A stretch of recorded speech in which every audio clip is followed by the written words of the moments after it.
Mainstream media paying a lot more attention to what's going on in crypto. Just to give you a flavor of that, CBS actually covered it on their morning show over the weekend. How should people think of crypto? Is it like gold? Is it a stock? Is it a beanie baby or maybe a labubu? What's important to understand is that crypto is highly volatile, it's highly speculative. I think it's somewhat important to stress the volatility of Bitcoin versus crypto and kind of separating those two. You heard the correspondent in the piece talk about whether or not it's a labubu. And outside of that, also important to note that volatility in general is coming down, certainly for Bitcoin. And it has been interesting to watch the way that mainstream media continues to portray it in that light, and hasn't really updated all too much kind of the way that they report on this. Welcome in, everybody, to another episode of Coinage. I'm your host, Zach Guzman, coming to you live from our Brooklyn studios here in New York City. We're glad you're with us on this fine start to the week as we are watching crypto prices pop higher as the Treasury buys are stacking up quite a bit. A lot of Treasury news to dig into on today's show, actually, and not just your usual suspects or your usual coins. A little bit more going on there in what is going to be a very busy week, and dare I say, another volatile one perhaps, as we get the results from a huge CPI print on Tuesday. That one is going to be all important. As we know, the battle is on right now at the Fed between the hawks and the doves, trying to look at all the inflation data and say whether or not there will be more clear sight to a cut in September. A lot of people wondering what that report's going to show. So keep that in mind as we move through the week. And as always, we're here to help, digging into the biggest headlines and what you need to know to stay smart in crypto. If you haven't yet, go ahead and throw a like on the stream. Throw a comment on this as well if you have any questions, because we read everything, whether it's on the YouTube, whether it's on our X. As you know, we tally everything up and we burn play button as we just did. So thank you for watching, because as you're watching this, automatically we will be burning play button for the month of August, just as we did in July, June, and every month before since we started the experiment in March. But nonetheless, let's get the show kicked off, shall we? Too much time dilly-dallying around here, Texas. Let's jump right into it with a look at the charts as we are watching Ethereum hold above 4,200. That's going to be an interesting number to watch this week, because I do think it's one of those questions when it comes down to, is ETH going to maintain the momentum that we've seen? Could it be Bitcoin? Could it be ETH? As we've shifted to, maybe this is somewhat symbolic, we've been opening our shows now with the checks of the ETH price rather than Bitcoin. So that's saying something, methinks. And there you go. We're up, we're north of 4,200 right now. On the Bitcoin side over the weekend, very interesting and very exciting for a lot of people to see the Bitcoin price pop a little bit above 120, and it's holding there right now as well. So we're keeping our eyes, as we always do, on the charts, but it's the news and headlines behind the charts that's driving a lot of this, per usual. And one of those things we've no doubt been covering a shit ton recently, which is the ETH Treasury buys that have been stacking up, and BitMine back at it again. Our good friend Tom Lee out there with another buy, this time yet again pushing them to the top of the list when it comes to the amount of ETH held by any Treasury company out there. This time they're now adding 317,000 ETH is the headline. I want to bring that one up over here in the block. But of course, as always, this one's just out in a press release. The interesting thing about all this, though, again, is kind of hitting that stage where it's a question of whether or not these premiums can continue to hold. And mostly, when you look at that, the market is saying that, look, they're on board with everything that's going on here. We are seeing these premiums continue to hold up, at least for the main buyers, whether it's SharpLink or BitMine. Those are the two big ones going back and forth. We also highlighted BitDigital. If you haven't watched our episode on these ETH Treasury companies, that episode's not old. It's not too old yet. It's pretty crazy that BitMine's only really been doing this for like a couple months, and yet here we are. Kind of want to see where the stock's trading now, too, because as, again, all of this plays out, as ETH continues to pop, and a lot of people are just waiting, refreshing their charts all the time, waiting for ETH to cross that all-time high. They are constantly keeping an eye on exactly how much that premium is working out for BitMine. Here you go. Here's the chart. Want to highlight that because I do think it is important to show somewhat of the momentum that's building there. And, you know, people who watch Coinage, sometimes you're only on the Web3 side of things. I understand. I get it. You've been indoctrinated, as I have. But let's not forget that there's a whole equities market playing out right now, too. And this is something I was tweeting about over the weekend. Maybe you got in on the excitement. You know, my dad got in here and held. And now look at where we are. And so I do think this all kind of is entering a new chapter where you start to get into what more of these treasury companies can do, how they're going to use the ETH that they have, starting perhaps the market to move into, all right, how efficient are you going to be? BitMine versus SharpLink versus some of these others. And eventually, how is that all going to flow through to me, the shareholder? And maybe you don't own shares in any of these companies at all. Maybe you're just along for the ride by owning ETH and holding that, and that's also fine. Certainly, you're probably celebrating the boost that we've seen as ETH again approaches an all-time high. What is the actual number? I feel like this is something that if you're watching this right now and you're a hardcore ETH maxi, you already know the number. You might have it tattooed on your body. Big thing in crypto. Tattoos, Texas, if you don't know that. A lot of people love getting those.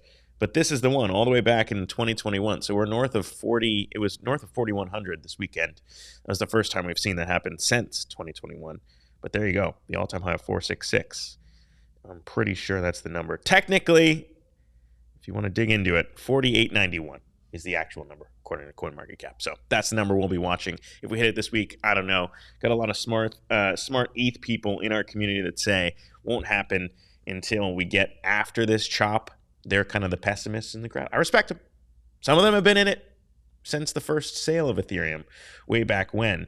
And so I trust them, perhaps, more so than maybe I should. But they say, hold on, because it might not happen in August. But nonetheless, we'll keep our eyes on that. It's not just the digital asset treasuries, by the way, that we should highlight. We don't talk so much about fund flows anymore, but I think just putting into context always important.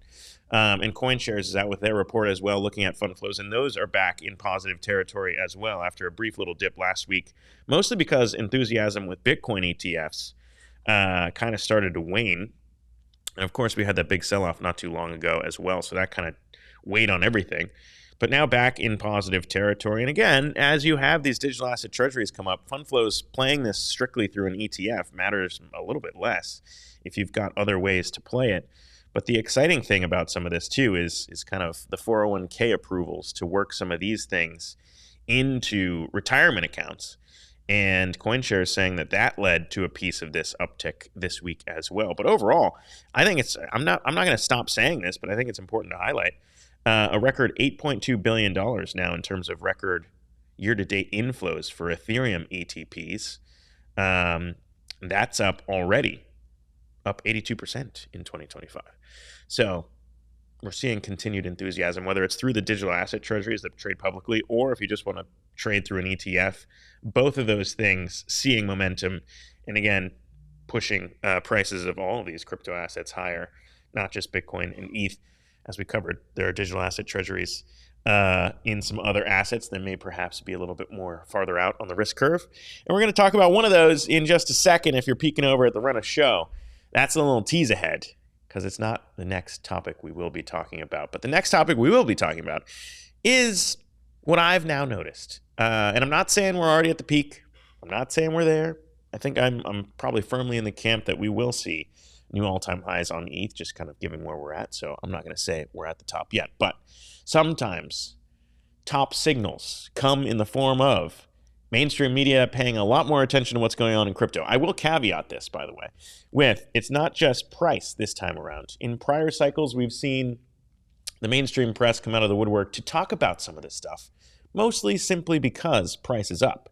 Not necessarily the case this time around, as a lot of media is now asking, including ourselves here at Coinage, for some help to dig into what the president is doing with crypto and what's happening with his plans in crypto and what it means for America. Now, that's very different than the idea of, wow, crypto's really going up and you can make a lot of money. We should cover this. So I'm not going to say that it's as strong of a top signal as maybe, mainstream media covering crypto may have been in the past.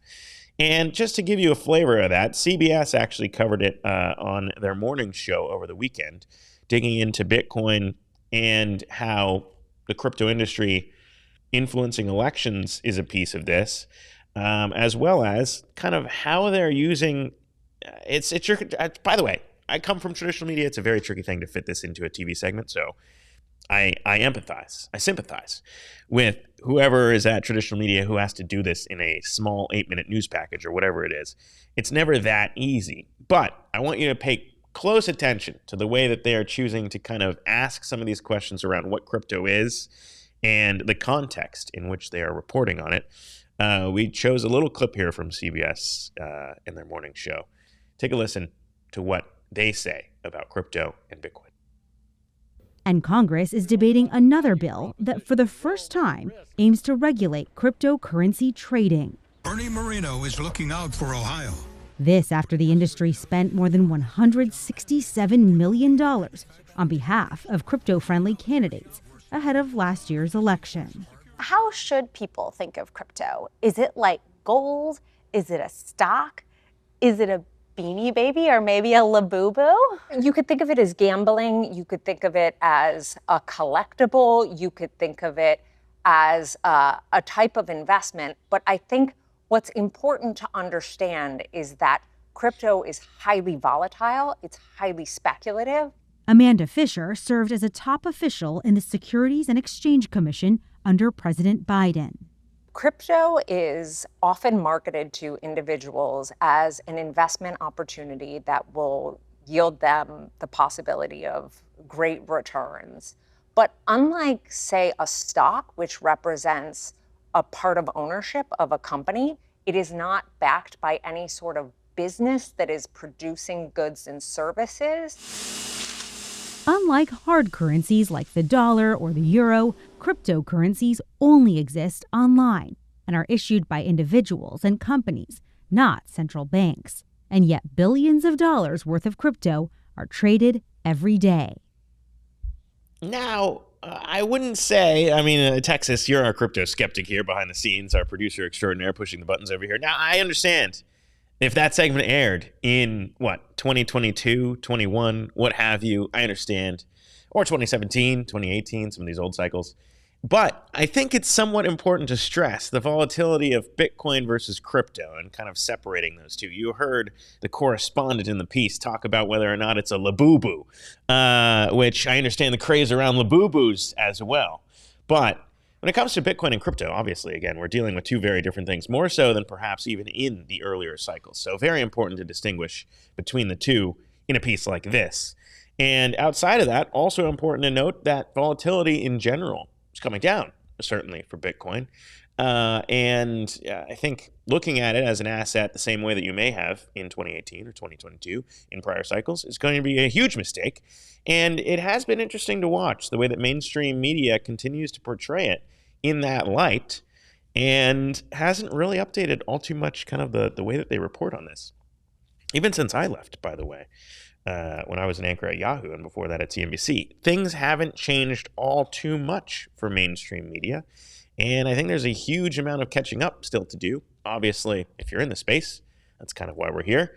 We're continuing to capitalize on the misinformation, the inability for some people to understand how all this stuff works. And I think that that's going to continue for quite some time based on that piece.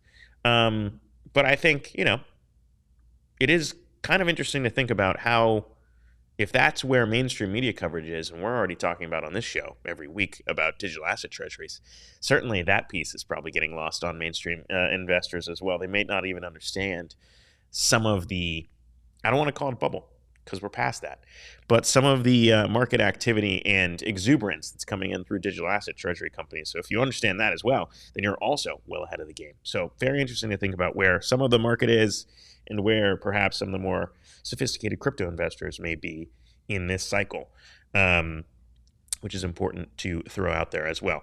I do want to go back to one piece, too, that we may have kind of looked past in all that because it is related to what we're talking about here and maybe putting a red flag out there when it comes to digital asset treasuries, because this is getting some interest as Vitalik was on Bankless not too long ago. I think it was last week. He was talking about kind of whether or not ETH treasury companies are a net positive for the space. And you got a lot of Bitcoiners coming out, including Pierre here, basically flagging some of the hypocrisy or changed position where just a few years ago, or actually last year, 2024, Vitalik was basically saying that these things were not good when Bitcoin and, Bitcoin was mainly getting the boost from some of these digital asset treasury companies, including saying that Saylor's comments were batshit insane. And the idea of, whether or not ETH treasury companies might be good, he was asked that question and saying that they could be. And I kind of understand the idea of, obviously, you want the price of ETH to go up to support people like Coinage here who have bet on ETH and have built on ETH, and it's the easiest way to really benefit them is if you have a treasury company that buys it up, price goes up, great, your community is doing well. I think he also added, though, that it could be bad eventually, and it's a tricky spot, I imagine, for Vitalik to be in, to kind of square those two things and want to see this go well and also boost your community. So everyone's kind of in this camp now and hoping for the best, and we shall see how it all goes. Now, again, as we shift to our other topic here, there are these ETH treasuries, there are these Bitcoin treasuries, and then there's everything else farther out on the risk curve. And that is what we got today with the announcement of a new treasury company, but not for Bitcoin and not for Ethereum, not even for Solana, not even for SWI, but for World Liberty Financial, the token that is currently not even trading. I think that's important to highlight here when we talk about how far and how fast this trend is moving. We got a treasury company, ladies and gentlemen, at Alt 5 Sigma, raising $1.5 billion for World Liberty Financial's token. Of course, that's the Trump DeFi project. And Eric Trump is going to be joining the board at that company. And there's a couple things to dig into here, which I would like to highlight now, which is, of course, you've got all of these tokens. And World Liberty Financial, basically, when they launched, it was obviously before President Trump came into office. And so it was a very different time and a very different SEC. And back then, they basically got to launch with the understanding of the old regime dictating what's going to happen here. And that they were not going to have these tokens be trading, that it was mostly reserved when they launched it for institutional investors. And now, since then, all of that's somewhat out the window. Because, of course, they now are in charge and they now have a new SEC and the rules, they are a-changing. And so it's interesting to see that this coin will eventually be trading, which is new relative to what they said when they launched. But no one really knows what's going to happen with this. So I think it's pretty interesting to highlight that now, as this token does become tradable, and before it becomes tradable, there's already a treasury company waiting in the wings. And it's going to have Eric Trump on the board of that one. And just looking at the stock price over here for Alt 5 Sigma, this is kind of where it's at. The pop in today's trading action as this crossed the wire, you're seeing there shares down, but moving higher as I think this headline and press release makes its way through. It came out at 7 a.m. Eastern, so we're telling you now 3.5 hours or so after it went public. But upon the closing of the offerings, this company, Alt 5 Sigma, is going to implement its World Liberty Financial Treasury strategy, holding approximately 7.5% of the total supply of World Liberty Financial tokens. And so, pretty interesting to think about. And also, they're getting those tokens directly from World Liberty Financial. And so a lot of this, again, I think is very different than like the idea of a Bitcoin or ETH treasury company. You're now setting up a treasury company for an asset that's not even trading yet. And so, again, I think it's worth stressing that this is moving very quickly and now expanding well beyond the realm of what some people consider even way too risky just for what Saylor's doing, the MicroStrategy, with Bitcoin, by the way. And that market is far more liquid and far more deep than what we're seeing play out with a token that is not currently tradable. So just something to highlight there in the world of digital asset treasuries. Importantly as well, for World Liberty Financial tokens and those ones as they come out on market. They're going to be unlocked for early backers, those people who put up money in the pre-sale. And there are votes that are ongoing for like what that schedule looks like and what they're going to do with the other tokens. Of course, most of that is being led by everyone who's attached to the project, including the Trumps and the co-founders. By the way, as part of the deal, World Liberty Financial's co-founder, Zach Witkoff, is also, along with Eric Trump, going to be joining the board too, and he's going to be the chairman of the board of this digital asset treasury. So it's getting more and more interesting, and it's getting harder and harder to deny that the Trumps are going full bore here on crypto.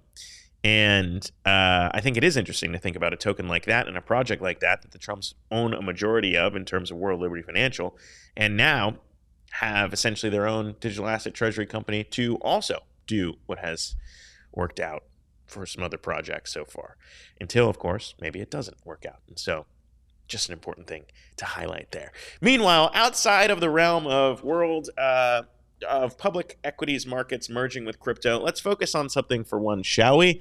That is not that, which I think is important for us to continue to do here at Coinage, because let's be real, we don't want to just be the Bloombergs or the CNBCs of the crypto world. There's a lot of stuff happening on chain that is still very exciting. And that, of course, we've tried to highlight last week with our interview with Dee Goins. If you haven't watched that one is in full on our YouTube, as Zora continues to see a huge uptick in activity. I was just looking at kind of their Dune chart over here of creator coins added in the month of July and August. Of course, we're only halfway through August. But on the chart, you're already seeing that creator coins from unique creators in the month of August is already surpassed what happened in July. So an uptick in creator coins. And of course, Coinage is one of those as well. Let me see if I can bring that one up in real time here, shall we? Because yesterday, our Zora coin hit an all-time high. And so to those of you in the Coinage community that not only own a Coinage NFT and are a co-owner of what we do here and the show as we stream live, and everything else that we have under the Coinage umbrella, you also, by virtue of us launching this coin via the DAO, have an interest in the Coinage creator coin. And I think as we chatted with Dee, it got pretty interesting to think about where creator coins go and how they're distinguished from meme coins. To be honest, I think it's almost as on us and other creators who are using these coins and what they're going to be used for and how they're going to be implemented and inserted into things that we're already doing. That might actually dictate more so what these creator coins become than even what Zora does, by the way, which is kind of crazy to think about. Puts a lot of pressure on us, puts a lot of power in our hands, and by virtue of that, your hands, if you are steering this project with us. As you can see, did reach an all-time high just yesterday, the Coinage creator coin, climbing the ranks. And I thought it was pretty interesting when I brought this to our DAO and said, hey, Zora's onto something here, methinks. They got a lot of things going on. And not only that, but they also just added, I think they just got perps added. I'm bringing that story up as well because, obviously a lot of the game, as I've learned, as a lot of people in crypto have learned, a lot of this just comes down to liquidity and whether or not you've got the right partners, whether or not your coin's even being seen, whether or not, who knows? Eventually you've got your own ETF, your own digital asset treasury company. I don't know if Zora has plans for that, by the way. We should ask Dee, because apparently everyone's got them. So you might as well ask. Maybe we'll follow up after this. But we're seeing Zora get a lot of bids here, as they already have, by the way. But catching a bid as perp listings have sparked a little breakout there. And again, I think that's important to highlight because as structurally important, perhaps just as important to projects as users are, the structural importance, and of course Zora being firmly aligned with Coinbase and Base's new creator push, not surprising to see some of this come to fruition. But I think it is interesting that a bunch of major derivatives venues, as CoinDesk is reporting here, including Binance, added Zora perpetual contracts with leverage up to 50%. Now, would I recommend trading Zora at 50x leverage? Perhaps not. But I do think that, having that happen and having the rails and kind of the liquidity funneling here around Zora, obviously going to be helpful. Now, as opposed to, I guess, a token that does nothing, equally important is what Zora's been able to build out, which is I think, pretty interesting project in the way that they've standardized coin issuance and a slow 5-year release of coins over time. Kind of similar to kind of, why we launched the Play Button meme coin and, that whole experience with Pink Sale versus Pump Fun, all these different launch pads, they've got their own things. And I think it's important to establish, hey, all these coins that come through us are going to look the same. That kind of gives market trust so long as the creators themselves don't want to rug. And if it's a slow release over 5 years, that's obviously a lot harder to rug than a token that unlocks immediately as it crosses a threshold, as is the case with Pump Fun. So Zora, I think, is onto something. But as I said, it's also equally on us to kind of communicate to the market, what do we want to do with this coin? And I think that's where our project is certainly distinct from a lot of the other top creators on Zora. So I think that this actually becomes quite a fun experiment for us and for everyone in the Coinage community. And so that is where we've landed on this bad boy over here. A new proposal is now live on our snapshot. If you have a Coinage NFT, you can vote in this one. But this was one of the proposals around communicating to the market, hey, we like what's cooking up over here with our Zora creator coin, and we want to be a little bit different. And so this proposal, Coinage proposal 2517, would prevent us from selling any creator coins, the Coinage creator coin, for the rest of the year. Voting's now open on this, so feel free to head to our snapshot to vote. But I think it's an important thing to communicate what our plans might be. This is just step one, by the way. We've already floated, as you heard in that interview with Dee, a few different ideas around what we might do with our Zora coin to come. And so the world is our oyster. And as one of the most important voices in Web3, as the only Web3 media outlet that is actually Web3, we've got a lot of power and a lot of responsibility. What's the saying, Texas and Spider-Man? With great power comes great responsibility. And now it falls on our shoulders here at Coinage, which of course means this falls on your shoulders. And so we invite you to vote on the proposal and then jump into our token-gated Telegram and tell us what we should do with our new creator coin as it continues to set record highs along with ETH. Perhaps the market is waking up to the idea that having a show like this built on ETH is good for ETH, and we rise in tandem. Hopefully, I don't know, no forward guidance here from me, not making any promises, but I do think it is super exciting to see a platform like this merge the attention economy with what we're trying to build in terms of a community-owned media outlet. So look, we're going to lean into it. We're going to keep posting over there. I think we're seeing some pretty good traction, and obviously not just for us, but a lot of other creators who are experimenting with Zora and Base and the likes of Farcaster right now. Nonetheless, Tuesday, the all-important report's going to be coming out, so stay locked to coinage.media for all the big headlines around the world of Web3. Keep your eyes locked on the charts because volatility is probably going to return around that inflation print. We'll see if it comes in above or below consensus estimates. Expect it to be a little bit hotter as tariffs hit the tape. But as always, we appreciate you for tuning in. If you want to co-own what we're building here at Coinage, along with our stash of our creator coins, you can head to coinage.media to mint an NFT and become a member today and co-own the Web3 media outlet that is actually Web3, along with me, Texas, and the co-founder of Netflix. For everyone here at Coinage, thanks again for tuning in. We'll see you again soon.